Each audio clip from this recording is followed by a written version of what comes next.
hindi pa naging ganito kayaman ang mundo. Mas maraming produkto at serbisyo ang nagawa ng pandaigdigang ekonomiya nitong dekada kaysa sa pinagsamang 5,000 taon ng makabagong kasaysayan ng tao. Di lang yaman ang naidulot ng bagong teknolohiya kundi pati mas mabuting kalusugan, madaling akses sa kaalaman, kaginhawahan at bawas pagkabagot. Hindi pantay ang bahagi ng yaman na ito. Sa halos buong kasaysayan, inakala na ang mga anak ay mamumuhay tulad ng magulang nila. Mabagal ang pag-unlad dahil karamihan ng lipunan ay nakatuon sa pagkain at kaunti ang natitira para sa iba pang gawain. Binago iyon ng makabagong teknolohiya at industriya at habang mas marami ang nakatuon sa inobasyon, lalong lumago ang tagumpay ng mundo. Hindi ito perpektong mundo, pero sa nakalipas na 200 taon naniniwala ang mga tao na mas magiging masagana ang buhay ng kanilang mga anak. Maliban sa ilang aberya, paminsan-minsan, nagkaroon ng pagkakataon ang mga nakatatanda na maranasan ang ginhawa sa pagtanda, isang bagay na mahirap makuha sa mundong walang tuloy-tuloy na pag-unlad. Ngayon lang ulit matapos ng matagal na panahon na sira ang kasunduang ito ng mga henerasyon. Ang mga kabataan ngayon, lalo na ang Gen Z, ay nahuhuli sa mga milestone ng buhay gaya ng pagbili ng bahay, pag-aasawa, at pagsisimula ng pamilya, kumpara sa mga naunang henerasyon. Malaki na ang agwat nila sa kanilang mga magulang, lalo na sa aspetong pinansyal. Hindi na rin ito nakakagulat. Ngunit kulang ang ganitong pananaw kung hindi isa sa alang-alang ang mas malawak na konteksto. Para makita ito, may kailangang gawin na hindi karaniwang ginagawa online. Ipagtanggol ang mga baby boomer. Dahil sa totoo lang, biktima rin sila ng trend na ito tulad ng iba.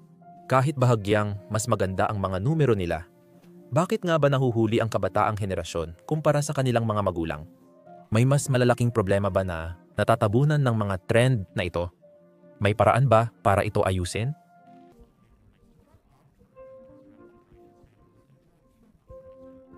Ang mga hangganan ng henerasyon, tulad ng mga tao na nagtatakda kung sino ang millennial, Gen X, Gen Z, o kung ano paman, ay walang tiyak na batayan.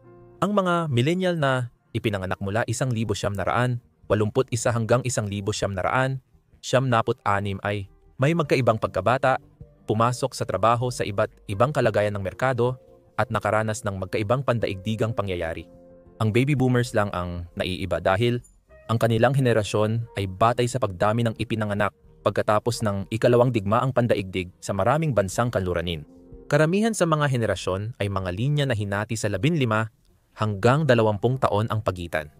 Lumala pa ito dahil magkaiba ang mga petsa ng paghahati ng henerasyon depende sa pinagkunan, minsan ay kalahating dekada ang agwat. Ang pagbibigay ng mga katangian at paggawa ng mga konklusyon base sa taon ng kapanganakan ay halos katulad na ng astrolohiya. Pwedeng magsabay ang Mercury ng Gen Z sa Gatorade. Kung ito'y para lang sa kaginhawahan, ayos lang sana kung walang masamang epekto.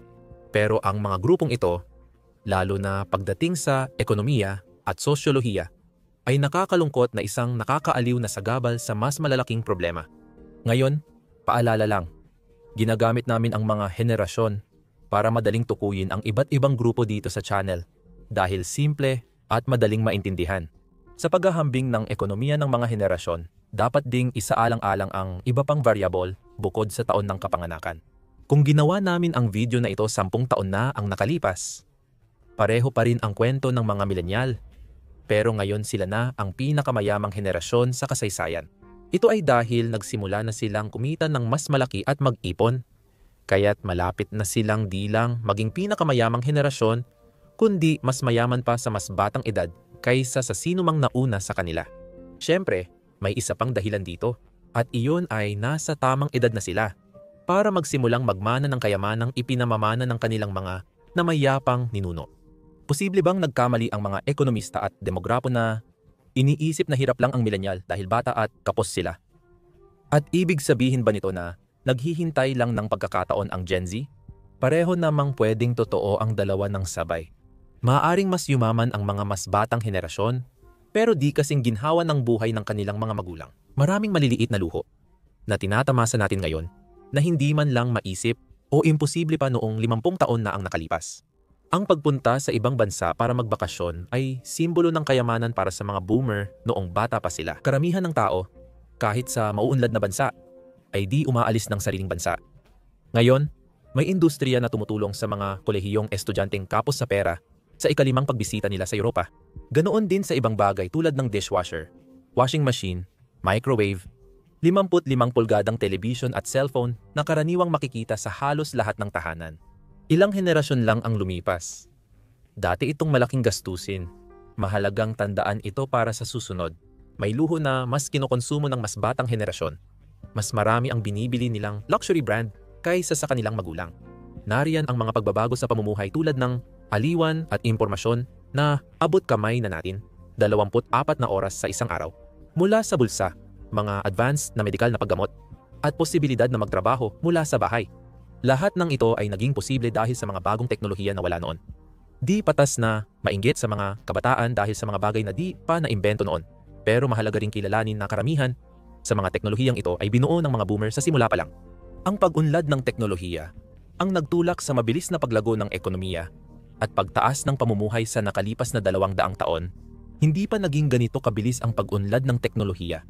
Ngunit mas nahihirapan ngayon ang mga kabataan. Ano nga ba talaga ang nangyayari?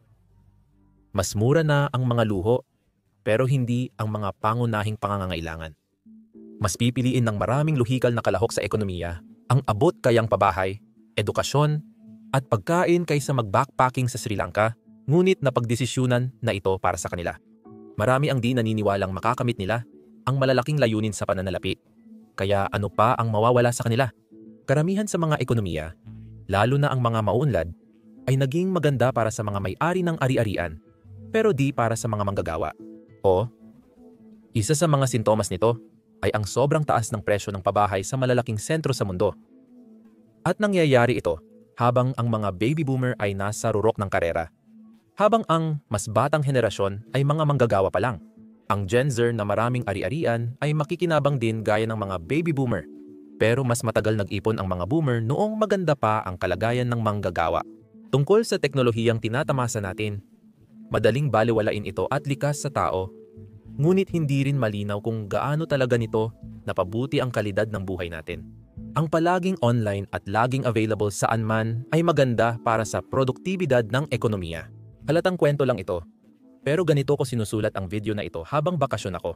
Ngunit ang mabuti sa ekonomiya ay hindi laging mabuti para sa mga kalahok dito. Maraming manggagawa na may teleponong galing sa kumpanya, ang di pa napuputol ang koneksyon sa trabaho. Malinaw mula sa sarili kong halimbawa na ayos lang yon. Negosyo ko ito at gusto ko ang ginagawa ko. Pero para sa karamihan ng manggagawa, malaking bawas ito sa kalidad ng buhay na hindi agad makikita sa gross domestic product o yaman. May ibang datos na madalas hindi napapansin. Maaaring pinakamayamang henerasyon ang mga millennial, pero marami pa rin ang nahihirapan dahil hindi sila iisang grupo lang. 1 bilyong tao o higit pa na ipinanganak sa pagitan ng 2 random na taon. Ang kolektibong yaman ng henerasyong ito ay hawak lang ng maliit na grupo ng mga tao na nagpapataas ng average, pero iniiwan ang karamihan na nag-aagawan sa tira-tira. Para sa depensa ng mga boomer, naranasan din nila ito. Hawak ng halos 20 tao ang kalahati ng yaman ng kanilang henerasyon. Mas maganda pa rin ang pagkakapantay-pantay noong simula. Malamang na ang Gen Z ang magiging pinakamayamang henerasyon, pero dahil patuloy na lumalala ang di pagkakapantay-pantay, mas lalong kapansin-pansin ang mga isyong ito. Ngayon, madali na lang sisihin ang matatanda o kabataan at tawaging problemang panghenerasyon. Natural lang ang banggayan ng mga bagets at matatanda, pero hindi ito mabuti sa ekonomiya. Di ito problema ng henerasyon, kundi ng hindi pagkakapantay-pantay. Marami ring boomer ang dumaranas ng hirap. Ngayon, may ilang pag-unlad sa ekonomiya na lalo pang nagpahirap sa sitwasyon sa paglipas ng panahon. Isa sa mga dahilan ay syempre ang utang. Marami ang may negatibong net worth, kung saan mas malaki ang kanilang utang kaysa sa lahat ng kanilang ari-arian. Kaya lalong nahirapan ang mga tao na magkwenta ng yaman na mahirap na simula pa lang. Ang pagpapasya ng halaga ng mga non-liquid assets tulad ng bahay sa malaking populasyon ay mabuti. Pero paano mo bibilangin ang isang tao na may kalahating $1 milyong na utang at kakaunti ang ari-arian? Sa papel, kabilang sila sa pinakamahirap. Pero mas masahol ba ang sitwasyon nila kaysa sa talagang walang-wala ang utang ng estudyante at mamimili na may personal na pananagutan pero walang katumbas na asset ay mas naging karaniwan nitong 3 dekada. Noong mas mababa pa ang di pagkakapantay-pantay, mas mahirap makakuha ng utang. Totoo ito para sa mga bagay tulad ng bahay. Kailangan munang magkaroon ng personal na relasyon ang mga tao sa kanilang bank manager at ipakita ang impormasyon sa kanilang pananalapi bago sila pautangin ng bangko. Wala talaga silang ibang paraan para malaman. Mataas ang tingin sa tungkulin ng isang bank manager dahil sila ang may kapangyarihang magdesisyon kung sino ang pauutangin. Ngunit noon, bihira ang pagpapautang sa walang ari-arian para sa konsumo. Dahil dito, mas mahirap para sa mga nakatatanda na malubog sa utang. Ngunit dahil sa teknolohiyang gaya ng electronic banking systems at credit reporting database, naging pangunahing bahagi ng pagbabangko ang pagpapautang sa mamimili. May phantom debt mula sa mga buy now pay later na nagpapautang na di naman talaga itinuturing na utang ng Canada sa ilang kadahilanan. Pero isa pa rin itong pinansyal na pananagutan. Habang yumayabong ang estadistikal na kwento, nagiging mas komplikado naman ang teknikal. May iba pang salik na nagpalala nito sa di malinaw na paraan.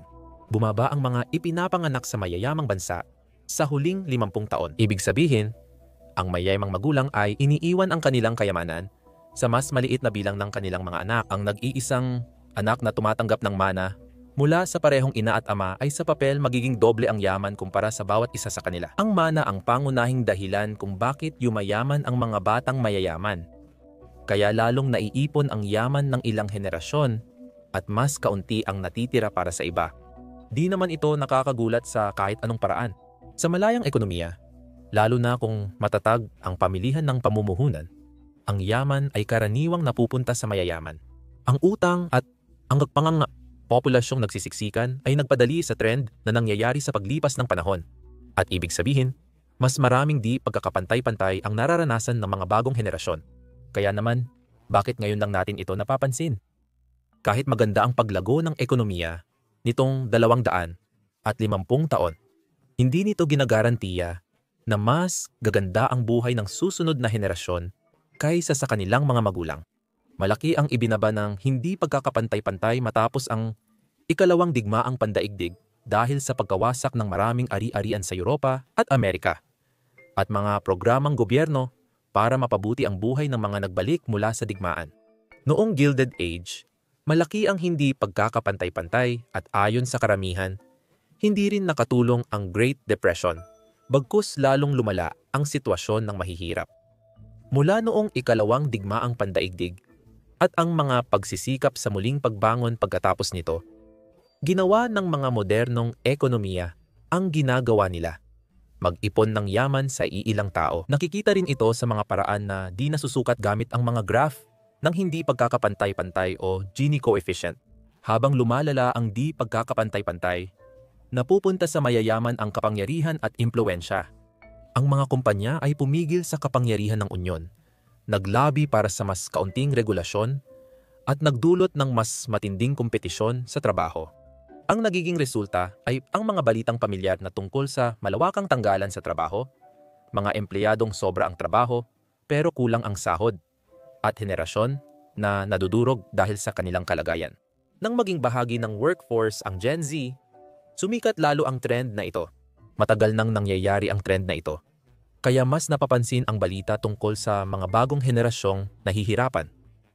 Mabenta rin ito sa engagement dahil bumabalik ang usapan sa interest rates noon. Matitibay na pakikipagkamay at paglalakad pataas papuntang paaralan. At dito na tayo sa pinakamalaki at pinakamahalagang punto sa lahat. Ang nakaraang 70 taon ay maganda para sa mga may-ari ng asset at pati sa pinakamahihirap.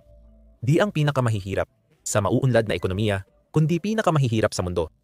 Ang kahirapan ay bumaba habang ang pandaigdigang industriya at pananalapi ay nagpaunlad ng mga ekonomiyang dati ay sobrang mahirap. Klasikong halimbawa nito ang China. Pero nangyari rin ito sa bilyon-bilyong dating namumuhay sa agrikultura tulad ng kanilang mga ninuno 500 taon na ang nakalipas.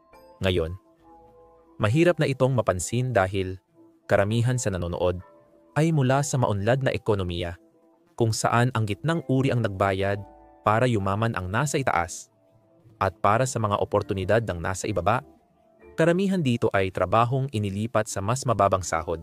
Sa kabuuan, naging mabuti ito para sa sangkatauhan sa buong mundo.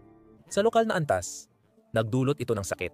Lampas na sa saklaw ng purong ekonomiya ang tanong kung sulit ba ito.